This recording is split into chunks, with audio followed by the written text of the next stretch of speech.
काय म्हणता म्हणता 6वा दिवस देखील आला. डे 6 मिशन 6090 केमिस्ट्री, केमिकल कायनेमॅटिक्स म्हणजे कायनेटिक्स सॉरी. कायनेमॅटिक्स, कायनेटिक्स 2 शब्द थोडेसे एकसारखे, अर्थ वेगळे. सो केमिकल कायनेटिक्स पहिल्यांदाच पाहणार आहे. मलाही माहिती आहे. कारण बऱ्याच गोष्टी केमिकल कायनेटिक्समध्ये आपण केल्या कुठे? हा लेसन तर आपण बऱ्याच वेळा ऑप्शनला सोडलेला ना. 6वा दिवस आहे मित्र. 5 दिवस झाले यार. खूप जण जोडले जातात, खूप जण बघतात, खूप जण फॉलो करतात. मी हे नाही म्हणत आहे की खूप जण करतात आहे. मी म्हणतोय की जे करतात ते त्याच्यामध्ये खूप जण करतात आहे. मग सगळ्यात महत्वाचं की फॉलो करतात आहे, डे टू डे अपडेट्स पण करतात आहे. बऱ्यापैकी एक एक दिवसामध्ये सगळ्या गोष्टी त्यांच्या कंप्लीट पण होत चालल्यात. मजा फक्त याची आहे की आता तू का मागं राहतोय? लवकरात लवकर करायला सुरुवात कर. जेणेकरून आपल्याला बऱ्यापैकी फायदा खूप चांगला होईल आणि ॲट द लास्ट 30व्या दिवशी मी म्हणेल की मिशन 6090 चे 30 दिवस आपण पूर्णपणे कंप्लीट करू शकलो आणि रोजचे रोज पेज वाईज गोष्टी तुम्हाला मी देत गेलो. सो बघूया केमिकल कायनेटिक्स मध्ये आता पेज वाईज कोणत्या कोणत्या आयएमपी गोष्टी मला करायच्यात. पेज नंबर 120 वरती rate of reaction, average and instantaneous rate हे दोन फॉर्म्युले व्यवस्थित कर. डिटर्मिनेशन ऑफ रेट्स म्हणजे speed of the reaction, chemical reaction या सगळ्या गोष्टी असतात. फर्स्ट 2 पानांवरती बेसिक गोष्ट आहे. सो ज्या गोष्टींवरती तुला फोकस करायचं त्या गोष्टी मी हायलाइट केल्या. 122 आणि 123 वरती खूप महत्वाची गोष्ट आहे. लॉस सगळे करायचे. लॉस सगळे आले पाहिजे आणि ऑर्डर ऑफ रिएक्शन तुला काढता आली पाहिजे. ऑर्डर ऑफ रिएक्शन कशी काढायची किंवा काय डेफिनेशन हे प्रॉपरली तू बघून एकदा समजून घे. ओके. नेक्स्ट 124 125 वरती मॉलिक्युलॅरिटी वरती फोकस करायचा आहे की मॉलिक्युलॅरिटी काय रिएक्शनची. ओके. त्यानंतर कॉम्प्लेक्स रिएक्शन कशाला म्हणतो आपण, रेट कशावरून ठरतं आणि रिएक्शनचे इंटरमिडिएट्स मध्ये जे कंपाऊंड बनतात त्यांना आपण इंटरमिडिएट्स बोलतो. तर ते तुला बघून घ्यायचे एकदा 124 125 126 127 128 तीन पानांवर तू सगळ्यात महत्वाचं की first order reaction, zero order reaction हे इंटिग्रेटेड रेट लॉज, जे पण रेट लॉज असतील ते हाफ लाईफ प्रत्येक म्हणजे हाफ लाईफ कशी काढायची, तर T1/2 कसं काढायचं ते बघ. ग्राफिकल रिप्रेझेंटेशन बघायला विसरू नको. ग्राफ्स आहे त्याच्यावरती, त्या पेजेसवरती ग्राफ्सवरती एक्स ऍक्सिस वर काय तो ग्राफ काय सांगतो आणि त्या ग्राफचा अर्थ काय हे माहित असणं फार गरजेचं आहे. पेज नंबर 129 130 वरती सुडो फर्स्ट ऑर्डर रिएक्शन करायची. तिचं एक्झाम्पल, त्या रिएक्शनचं एक्झाम्पल माहित असलं पाहिजे. झिरो ऑर्डर रिएक्शन आणि half life for zero order तुला ते काढता आलं पाहिजे. डेरिव्हेशन हे लक्षात ठेव. 131 132 आणि 133 वरती कोल्युजन थिअरी, ऍक्टिव्हेशन एनर्जी, ओरिएंटेशन, त्यानंतर सगळ्यात महत्वाचं की पोटेन्शियल एनर्जी बॅरियर हा खूप महत्वाचा आहे. आरएनएसचं इक्वेशन महत्वाचं आहे. इफेक्ट ऑफ कॅटलिस्ट महत्वाचं आहे आणि ऍक्टिव्हेशन एनर्जी कशी शोधायची, डिटर्मिनेट कशी करायची ह्यावरती क्वेश्चन्स आहेत. सो परत एकदा collision theory, activation energy, potential energy barrier, Arrhenius equations, कॅटलिस्टचा कसा इफेक्ट पडतो हे सगळं प्रॉपरली तुला पेज वाईज बघायचं आहे. आधीचा डे पाहिला नसेल तर बघून घे. हे डॉक्युमेंट आपला क्लास.inच्या वेबसाईटवरती अवेलेबल आहे. तिथून हे डाउनलोड कर आणि पेज वाईज करायला सुरुवात कर. अन्यथा कुठेतरी मागं राहून जाशील. माहिती आहे मला पेपर घ्यायचा आहे, नको आठवण करून देऊ. प्रत्येक दिवस घेतोय, तर आज देखील मी केमिकल कायनेटिक्सचा 70 मार्काचा आयएमपी प्रॅक्टिस पेपर घेणार आहे. त्याआधी 6 डेली प्रोसेस हे जे आहे तिथे ज्या व्यवस्थित दिसतात ते माझ्या मागे आय थिंक सो हे CPYQs आणि हे सगळं प्रॉपरली बघायला सुरुवात करा. म्हणजे फॉर एक्झाम्पल हा जो बॉक्स आहे छोटासा, ओके, आणि हे मेन एक्झाम फोकस काय ते बघून घ्या. ओके, आता वेळ आहे पेपर बघण्याची आपली केमिकल कायनेटिक्सची. तो पेपर सुद्धा मी बघून घेऊया. झूम करतो फक्त जरा थोडस.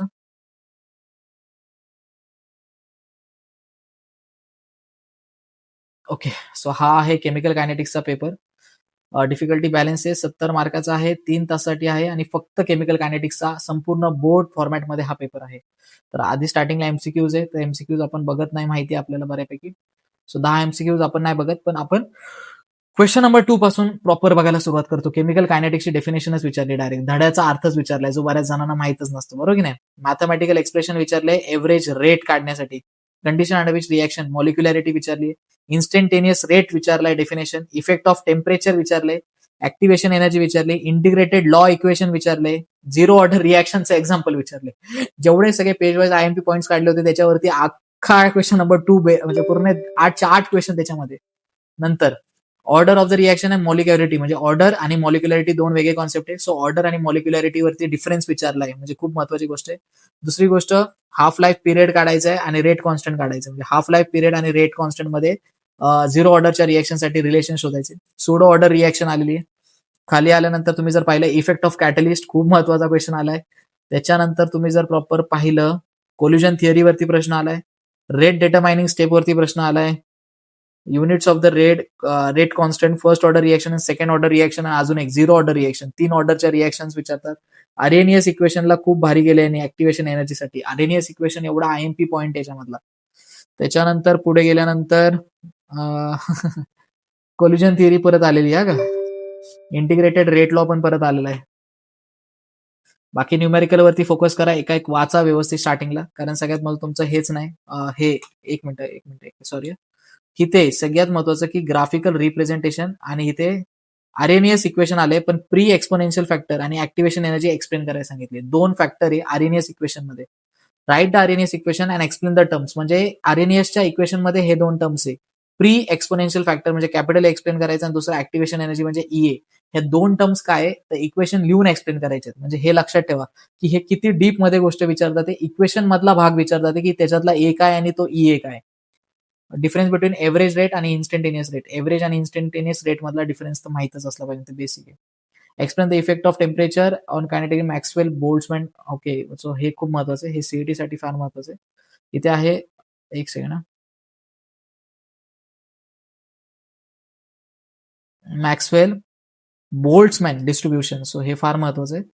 त्यानंतर शेवटचा आता सेक्शन डी बघूया आपण. याच्यामध्ये आपल्याला काय काय बघायला भेटतं. इंटिग्रेटेड रेट लॉ, बाई हा कधी कधी पिछा सोडणार आहे काय माहिती. हाफ लाईफ पिरियड सेम बाई.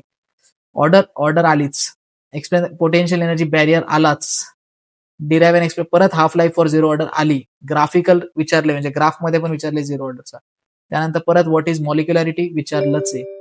डिकम्पोजिशन पण म्हणजे ही रिॲक्शनच आहे. कॅल्क्युलेट रेट कॉन्स्टंट, हा तर हा एक कॉमन प्रश्न आहे. Calculate the rate constant IMP आहे, आणि हा तुम्ही केला पण पाहिजे मला वाटतं, कारण खूप महत्वाचा आयएमपी आहे. हा रेट कॉन्स्टंट काढता आली पाहिजे. ओके, सो अशा प्रकारे जे जे आयएमपी होतं हायलाईट करून ठेवलेले व्हिडिओ परत मागे जाऊन बघितला तरी चालेल, काय हरकत नाहीये. कारण मला तुमचा टाइम वाचवायचा आहे. तुमचा युट्यूबवरती खूप कमी टाइम गेला पाहिजे. ह्या दृष्टीने मी व्हिडिओ बारीक काढतोय, बनवतोय सॉरी आणि सगळ्यात महत्वाचं की प्रत्येक पॉईंट हायलाईट पण करून देतोय, आणि वन पेजर सुद्धा, म्हणजे वन पेज जे आहेत आपले, एका पेजवरती सगळे पेज वाईज आयएमपी पॉईंट देखील मी काढून देतोय. सो हा होता डे 6चा केमिस्ट्रीचा केमिकल कायनेटिक्स. उद्या डे 7 पण येणार. माहिती आहे, नको फॉलो करू. एक एक व्हिडिओ येत चाललाय. काही मुलं फॉलो करून पुढे निघत चालले. तू मात्र मागे राहणार आहे, हे मला चांगलं माहिती आहे. कारण सगळ्यात महत्त्वाचा व्हिडिओ बघून पळून किंवा मध्ये आधी कोणतीही गोष्टी बोलतो ना उलटं पालटं करतात, शेड्यूलनुसार जात नाही तुम्ही. सो जेव्हा तुम्ही शेड्यूलनुसार जात नाही तोपर्यंत तुम्हाला बऱ्यापैकी ते लेसन्स क्रॅक करता येत नाही. आणि तसंच मग एका लेसन मधले 2 टॉपिक पाठ आहे, 12 टॉपिक आउट ऑफ माइंड आहे. कोणता प्रश्न कोणत्या धड्यातून येतो, हा सगळ्यात मोठा कॉमन अजून घोळ आहे. म्हणजे बऱ्यापैकी मी मुलांकडे बघतो की हा सगळ्यात मोठा घोळच आहे, की कोणता प्रश्न कोणत्या लेसन मधला हे सुद्धा त्यांना सांगता येत नाही, कारण तेवढे लेसन त्यांचे व्यवस्थित झालेच नाही. भेटूया उद्याच्या डे 7च्या एपिसोडमध्ये आणि बघूया की 7व्या लेसनचं उद्या काय काय करायचंय फिजिक्स आणि केमचं.